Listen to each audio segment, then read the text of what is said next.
We're going to be reading Matthew 24 in a second, but before we begin, if you have your Old Testament, let's turn to Deuteronomy chapter 18. Deuteronomy chapter 18.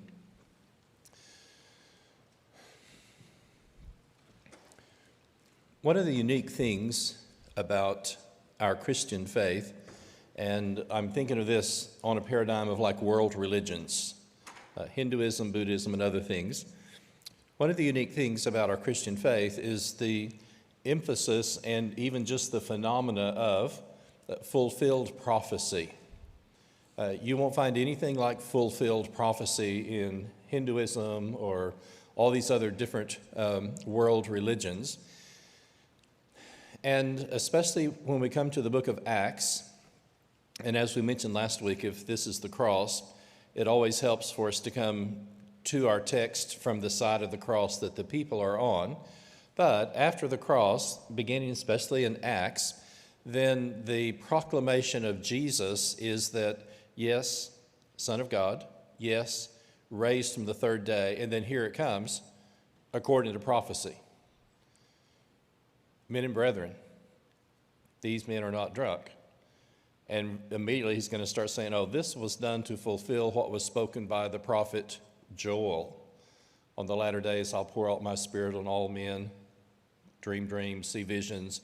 That which was spoken by the prophets becomes kind of the foundation and the measure for faith and the proclamation of Jesus all throughout the book of Acts.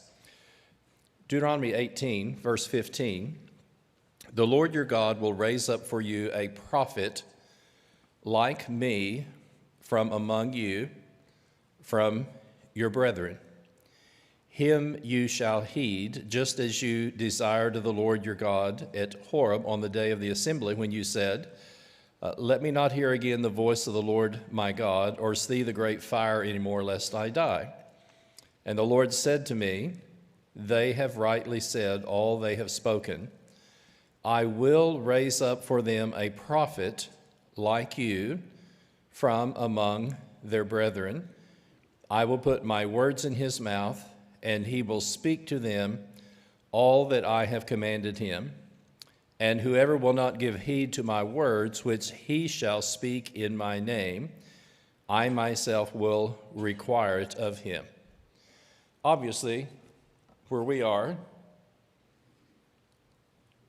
3,500 years later, this is Jesus.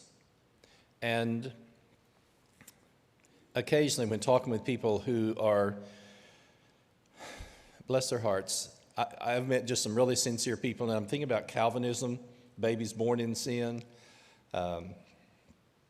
We had two wonderful sisters in Christ that worked in hospitals in Sydney, and your heart just goes out to them. Here's a mother, and she's very strongly Catholic. The child's going to be born in sin.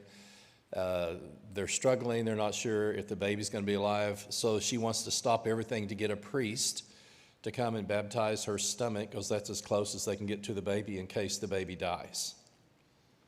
And we believe that children are not born in sin. And when I get a chance to talk with these people, one of the passages in Hebrews, and you'll see this in 2 and 4, Jesus had to be made like his brothers in every way. And through 50 plus years, I've yet to have a person tell me they believe that Jesus was born in sin. The Word became flesh. One of the NIVs will oftentimes translate the word flesh, sinful nature, in Galatians. I've never read a translation that said about Jesus, the Word became sinful nature and dwelt among us. He became flesh. So here's the question. If I am born in sin, but Jesus is not born in sin, does he really understand what my life is like from a human point of view? No. And so if Jesus wasn't born in sin, neither are we, and neither are babies, because he had to be made like his brethren in every way. The Lord your God will raise up from among you a prophet like myself, flesh and blood. And here we have a prediction of Jesus. And toward the end of this section, verse 21 of Deuteronomy 18. And if you say in your heart, how may we know that the word which the Lord has not spoken? So a negative question is asked. When a prophet speaks in the name of the Lord, if the word does not come to pass or come true, that is a word which the Lord has not spoken. The prophet has spoken it presumptuously, and you shall not be afraid of him. So someone declares himself to be a prophet, and he speaks, thus saith the Lord, in a prophetic way, and these things do not come to pass. Then Moses just said, don't be afraid of him. Can we reverse the thing? What happens if the things the prophet says do come to pass? He has spoken from the Lord. What you'll find throughout the Old Testament prophets is that there are two processes going on. And when I do an Old Testament survey with our small children, spell F-O-R-T-H, a prophet will speak forth to the people of his day. And he will speak of certain events and certain things that are going to happen in their day. And obviously those who came from the Lord, those things will eventually come to pass. And F-O-R-E, the same prophet will also foretell things that are going to happen in the future.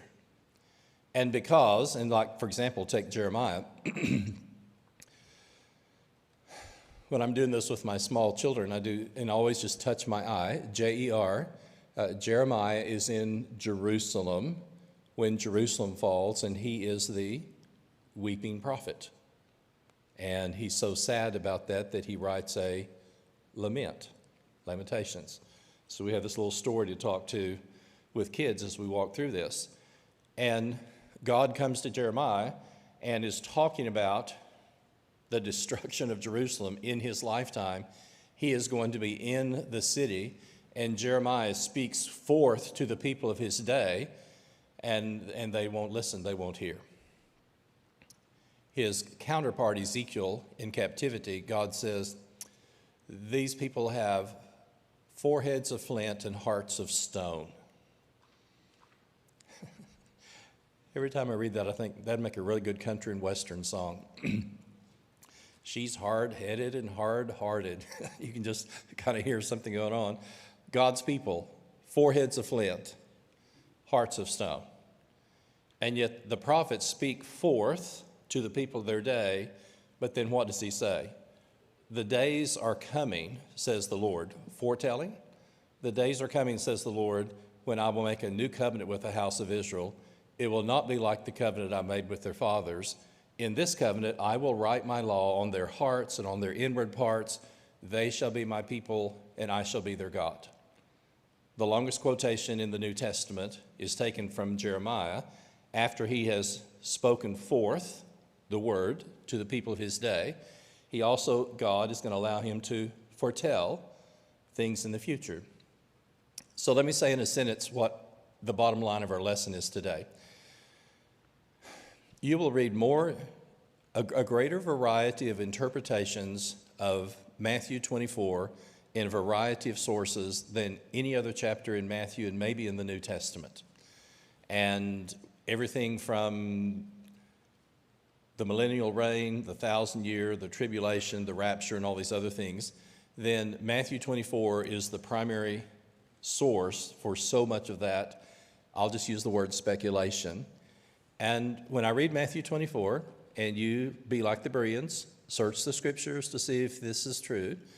But when I read Matthew 24, the first half, I think of it in the context foretelling the prophet the destruction of Jerusalem. And these things are going to happen, and what does he say? This generation will not pass away until these things have happened. And so we'll see the text here in a second, but the first half of Matthew 24, I think specifically, is Jesus talking about events that are going to happen within the lifetimes of at least some of the people who are listening to him, this generation. August, AD 70, the Romans finally breached the walls of Jerusalem and set the city of Jerusalem on fire. 4 decades later, the first half of Matthew 24 is going to take place. But then he also, like the prophets of old, is going to foretell his coming, and that has yet to happen. And like the prophets of old, like Jeremiah, he foretold in his day the destruction of Jerusalem. And then, yes, God's going to establish a covenant someday, and that's going to be 500 to 600 years later. And the same thing is going to happen in the life of Jesus. What I always find interesting in Matthew, and remember, 90% of Mark is in the book of Matthew, but Matthew chooses to organize these 5 blocks of teaching. And I started with these: Sermon on the Mount, 5 through 7, 7:28. Jesus finished saying these things. He's going to teach his apostles, and especially things about the nature of discipleship in chapter 10, 11:1. Jesus finished these things. Chapter 13 is a chapter of 7 parables. Jesus finished teaching these parables. Chapter 18, a chapter on sin and your brother and your relationships. Jesus finished saying these things. And what you'll find is that our section today, Matthew 24, is in the middle of the final block of teaching. And every time I see these, it just occurs to me, the prophet Moses, first 5 books of Scripture. The book of Psalms is divided into 5 books. And right into a Jewish mentality, which that's why you start with the genealogy, then the person and the teaching of Jesus is presented as this great teacher, echo as Moses was, and as the hymn book of Israel was divided into these 5 chapters. And if you just look at number 3 at the top of the outline, Matthew is used to support a great number of theories about the last days. Bless their hearts. I haven't looked for them. A few years back, there was a couple on TV, and she literally would have a newspaper, and she would read something from the newspaper, and he'd say, "Aha, this is what," and it'll either be Joel or Zechariah or Revelation or Matthew 24, and they were always looking for some current event that is the sign that the last days are here. My wife said, "You're going to get struck by lightning for laughing at these people." And I said, "I'm sorry. It's so preposterous. Jesus is going to say, the angels and he do not know when the last day is." I'm sorry. If Jesus doesn't know, I think it's a little preposterous for a human being to say, "Aha, this is the day Jesus is going to come back."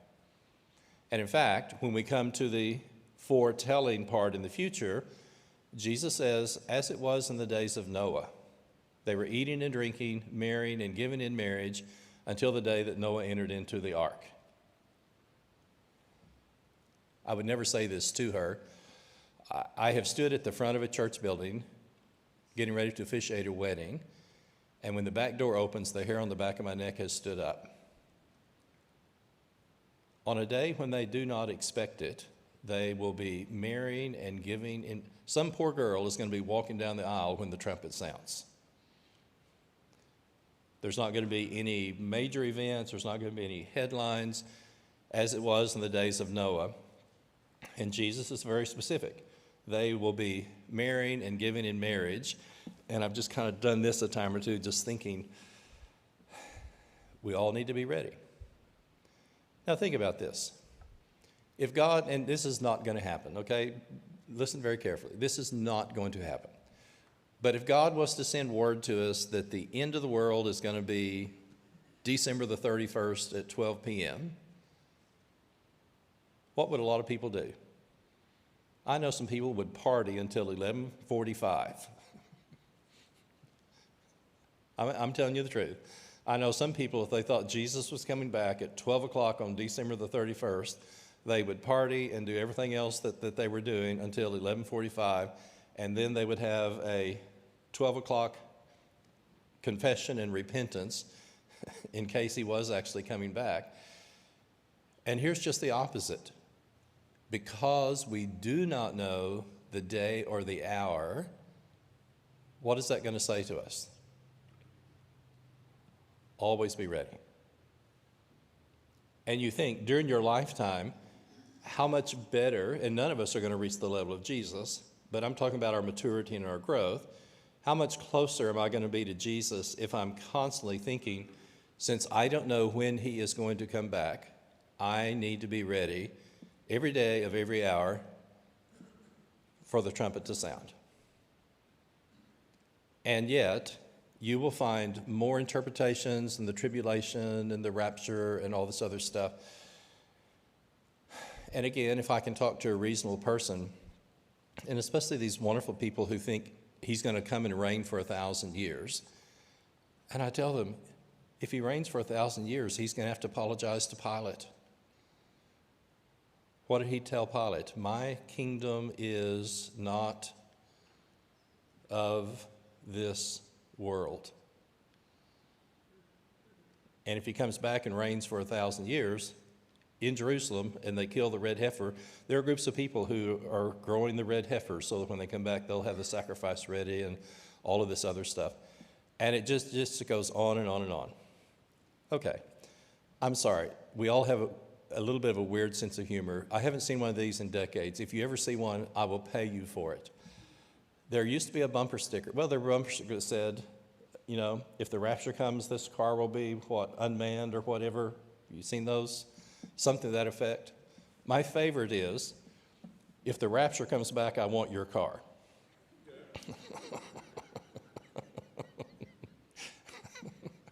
And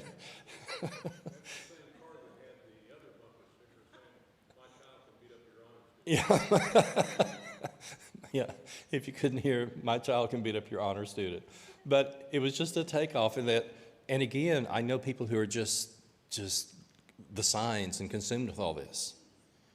And we read Matthew 24, and it's going to be like a thief in the night, is Paul's expression. So I'd like for us to read Matthew 24, and it opens with a series of questions, and the various interpretations will come about by which one of these questions are being spoken about at which part of the text. Jesus left the temple and was walking away, and his disciples came up to him to call his attention to its buildings. So here they are. Remember, he's been in the temple watching the gifts that are given. We talked about the widow's mite earlier from John. Do you see all of these things? I tell you the truth, not one stone here will be left on another. Every one will be thrown down. Now stop and think for a second. What are his disciples arguing about all the time? Who's going to sit on the right hand? Who's going to sit on the left hand? Who's going to be the greatest? And Jerusalem and the temple are going to be the center of this new kingdom in their mind. And here again is one of those things that's going to go shoom, right over the top of their head until after the resurrection. And they're then going to leave. They're going to cross the Kidron Valley and go over to the Mount of Olives. And you'll see this on verse 3.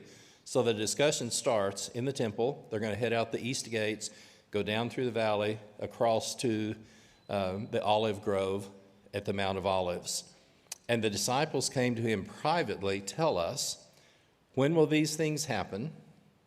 What will be the sign of your coming and the end of the age? And it is the interpretation of that question with those three parts that will give you the enormous variety of interpretations that are made from Matthew 24. And here's the initial teaching. Watch out that no one deceives you, for many will come in my name claiming, I am the Messiah, I'm the Christ, and will deceive many. You will hear of wars and rumors of wars, but see to it that you are not alarmed. Such things must happen, but the end is still to come. Nation will rise against nation, kingdom against kingdom. There will be famines and earthquakes in various places. All of these things are the beginning of birth pains. Isn't that an interesting expression? And some of the people I've read recently just refer to this early paragraphs, the teaching about birth pains. Here are things that are going to be coming. You will be handed over to be persecuted. You will be put to death. You will be hated by all nations because of me. At that time, many will turn away from the faith and will betray and hate each other. Many false prophets will appear and deceive many people. Because of the increase of wickedness, the love of most will grow cold, but he who stands firm to the end will be saved.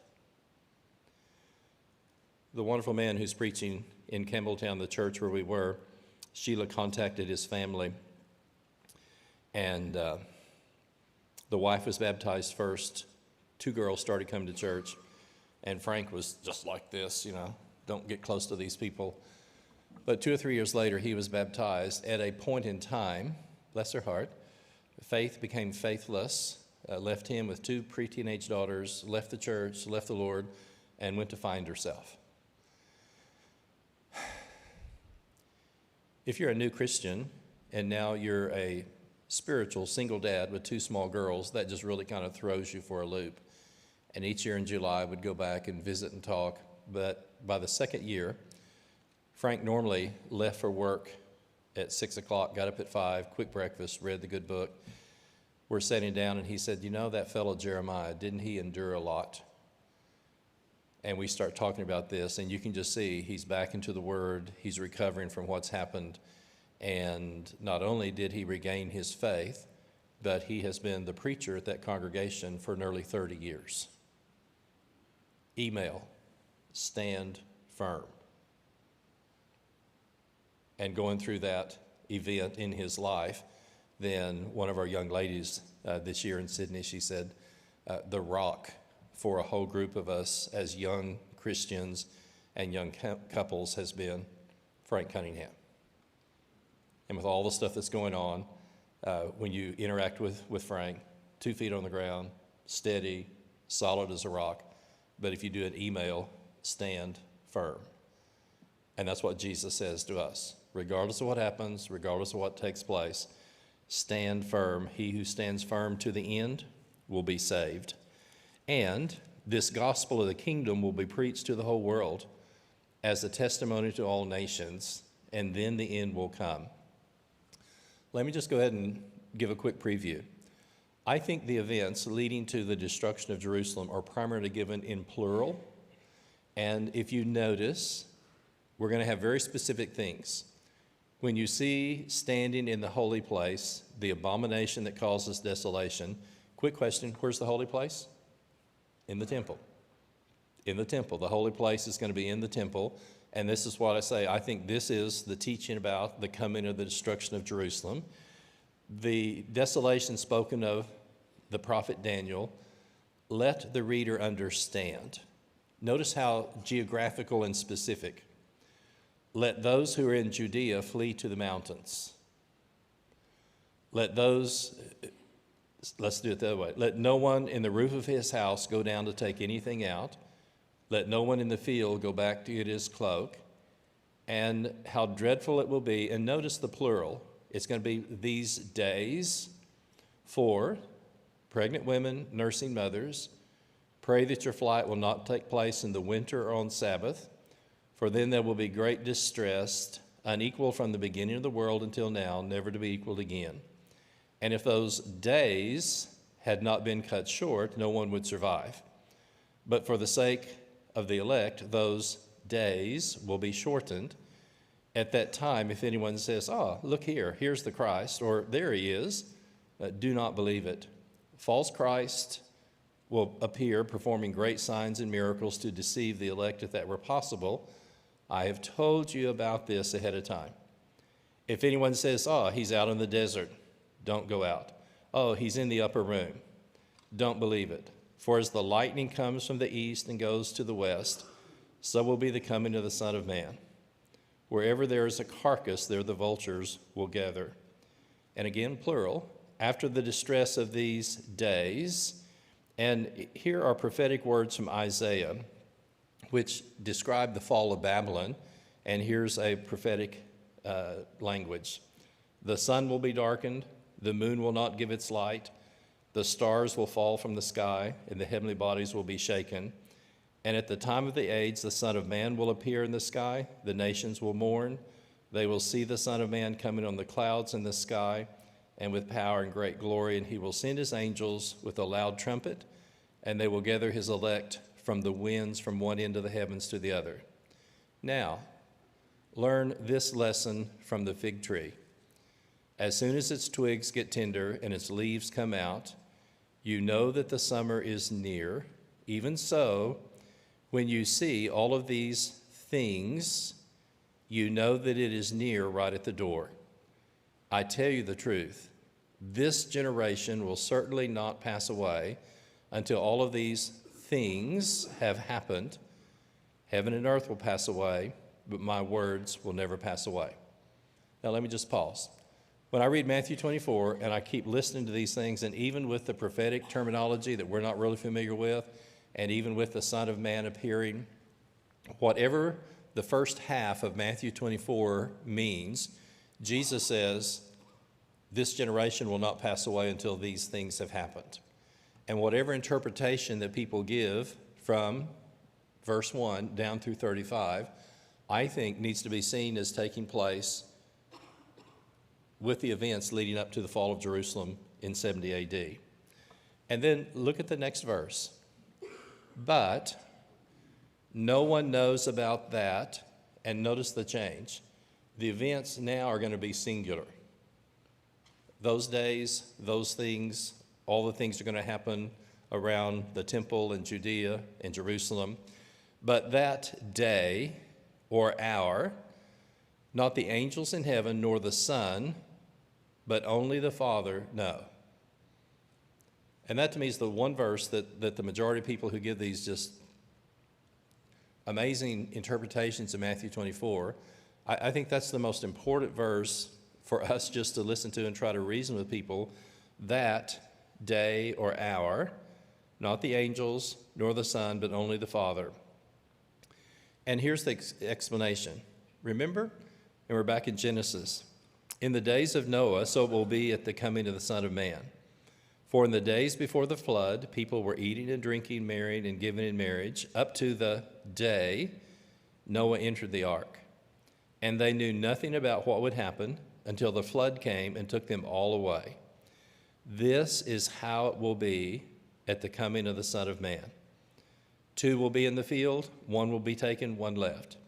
2 women will be grinding with a handmill, 1 will be taken, 1 will be left. Therefore, keep watch, because you do not know on what day your Lord will come. But understand this, if the owner of the house had known at what time of night the thief was coming, he would not have kept watch and would have let his house be broken into.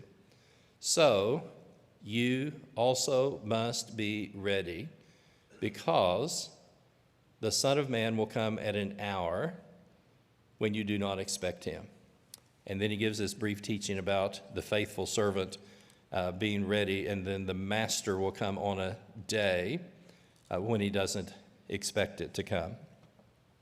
So this series of questions, and this is number 1 on our outline. Jesus is making his final visit to the temple, and it's always of interest to me. In John chapter 2, Jesus cleanses the temple at the very beginning of his ministry. After the triumphal entry, he comes back and cleanses the physical temple, I think, a second time. But in the book of John, when he cleanses the temple, he makes this statement, destroy this temple, and in 3 days I'll raise it up again. And it's amazing, the religious leaders remember that, and the apostles don't. After he's dead, the religious leaders come to Pilate and they say, Sir, when that impostor, what an interesting word, when that impostor was alive, he said, I'll be raised on the 3rd day. Place a guard at the tomb, lest his disciples come and steal the body, and the latter deception will be worse than the first. And the view of Judaism about Jesus being the Messiah and the Son of God, from the writing of Matthew to today, is that basically, yes, he was a Jew, but he's not the Messiah, and the term impostor is there. And so in the cleansing of the temple in John chapter 2, destroy this temple, and he's talking about his physical body, but they're taking that to very clear interpretation. John 2:22, after he was raised from the dead. Then the disciples remembered these things. The religious leaders are going to remember it before, and the disciples later. So here is 1:3. Tell us when these things will happen, and what will be the sign of your coming and the end of the age.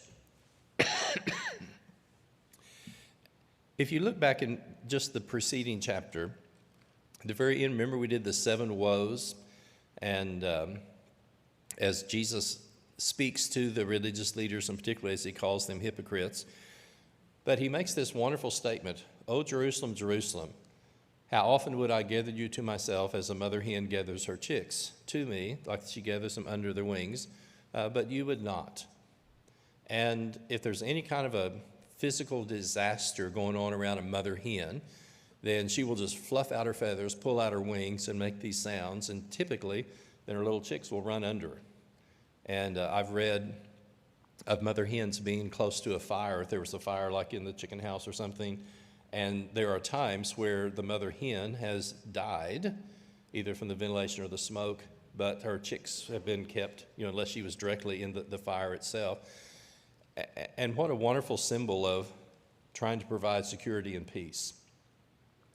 I would have gathered you under my wings like a mother hen gathers her chicks, but you wouldn't do it. And then Jesus is going to describe Jerusalem by saying, your house will be left desolate. And this is the last teaching in Matthew 23 before he comes to 24. But when you look at this, there will not be one stone left upon another. All will be thrown down. And I think the turning point in Matthew 24 is verse 34, as we've said, this generation will not pass away until all of these things take place. Heaven and earth will pass away. My words will not pass away. So when I read Matthew 24 up to verse 35, I look back and say all the things that he has said from verse 1 to 35 is going to take place in this generation.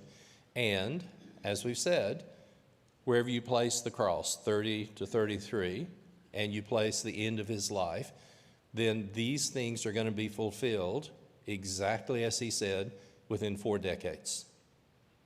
And as we're going to see, the rebellion that's going to lead to the destruction of Jerusalem is going to be roughly from 66 to 70. It's going to begin up in Galilee, and in fact, Josephus was one of the commanders up in Galilee, and his forces were defeated. He hid and was captured, and then became a historian and wrote the events as an eyewitness. If you know American history, and I use the word Benedict Arnold, a lot of Jews think of Josephus as kind of the Benedict Arnold. He had been one of their military leaders and had hid, was captured, and then wrote the story of the destruction of Jerusalem and other things in the Jewish wars, and was paid by Romans to write that particular account. So, up to verse 35, when I read this, I think all of these things are going to happen in this generation. Verse 36, but concerning that day and that hour, no one knows, not the angels in heaven, nor the Son, or the Father. So these two things are very evident. This generation compared to no one knows when these things are going to take place. And as we said, the events primarily in the first half are all plural, and the events in the latter part are going to be singular. So if you have your outline, turn over and we'll notice just some of these terms.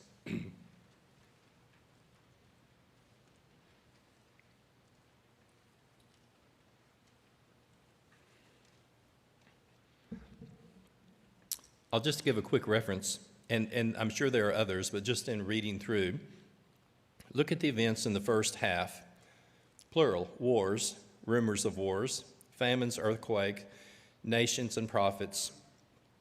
If those days, again, plural, of those days and of these things, and the description of the events leading up to the fall of Jerusalem all have to do with an extended period of time. Events, days, wars, famines, and other things. But then after Matthew 24:36, about that day, Notice how often Jesus refers to something in a singular. He does use the days of Noah as a reference to the flood, but the flood, the day Noah entered the ark, the day your Lord is coming, the night, an hour, when he comes, a day, and an hour. Stafford North has 3 proposals to look at this, and I just think it's good to just consider different things.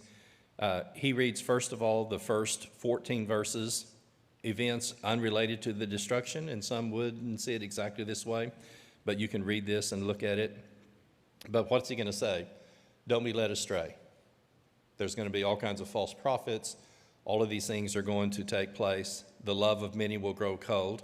And, again, look at plural. The gospel will be preached to the whole world. And I think from their point of view, that would primarily be throughout the Roman Empire. He who endures to the end will be saved. But the destruction of Jerusalem, which is the next part, these events are local. And this description from the prophet Daniel, the abomination of desolation. If we go back into the Inner Testament, initially after the death of Alexander the Great, the Greeks in Egypt, and it's a silent P like pneumonia, but Ptolemy, Ptolemy, the Ptolemy family ruled Galilee and Jerusalem for a period of time, and then they were taken over by the rulers, the Seleucids up in Syria, and it's probably about 165 BC that Antiochus Epiphanes offers a pig on the altar in Jerusalem.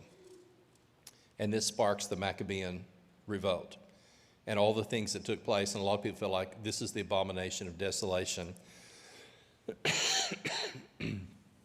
The same thing in a different way is going to happen when the Romans come in, and they will be standing in the holy place. And notice what Jesus says. If you're in Judea, flee to the mountains. And look at these things very quickly. Don't go to the field.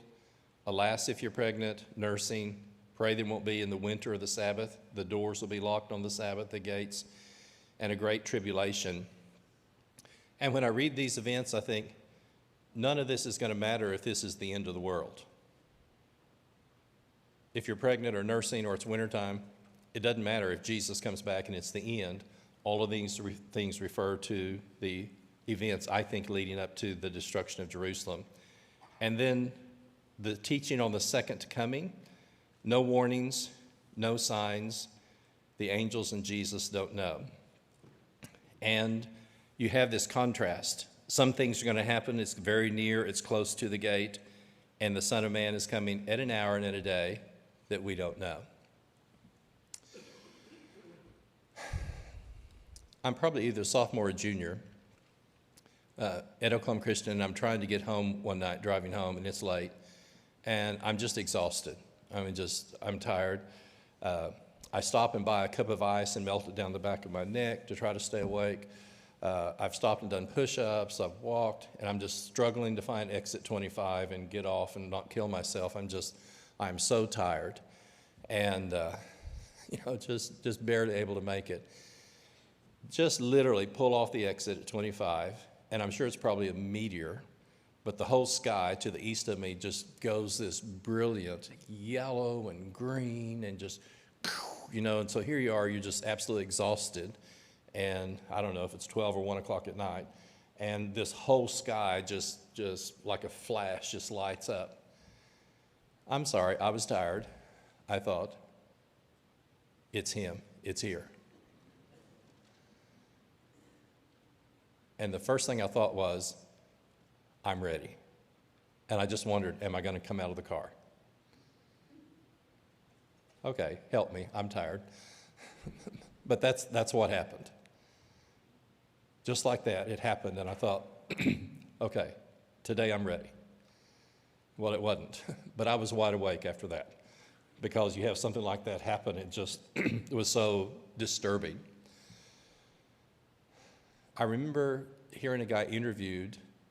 A tornado was coming into Fort Worth. He was, the 30th floor of a building or something, and he looked out, and the tornado was literally coming toward the building. It obviously didn't hit him. But do you know what his words were? I'm not ready. And as he talked to the reporter, he said the benefit of surviving what might have been a direct hit with a tornado is that I have made some very specific changes in my life from that event, because the next time something like that happens, I want to be ready. And the bottom line is, if we're ready and we die in a car wreck, we're going home. If we're ready and the trumpet sounds, we're going to go home. And I think that's one of the bottom lines for us from Matthew 24 today. Always be ready for him to come back.